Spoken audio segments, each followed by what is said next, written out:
Not enough. Kita ang determinasyon at galing ng mga kalahok sa World Surf League competition sa San Juan, La Union. Nagpapatuloy ang bakbakan ng mga pinakamagagaling na surfer sa buong mundo sa International Surfing Competition.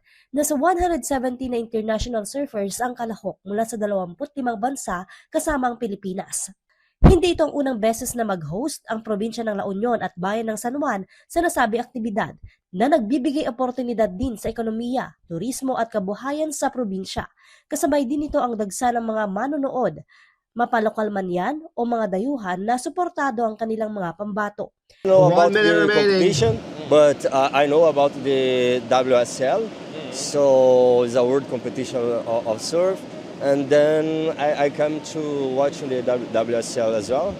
So it's a really nice, a good Easter tour, and I really love the place. Like it's a kind of surf town, so.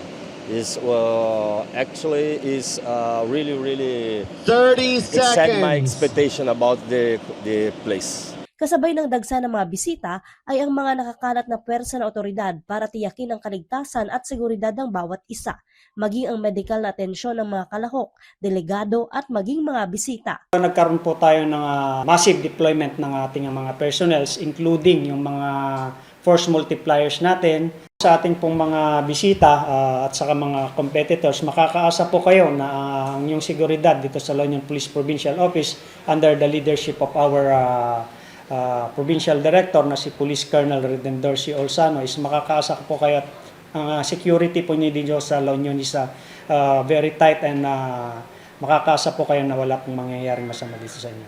Nag-umpisa ang World Surf League competition nito lamang linggo, January 11. Joan Punsoy, Balitang Solid North.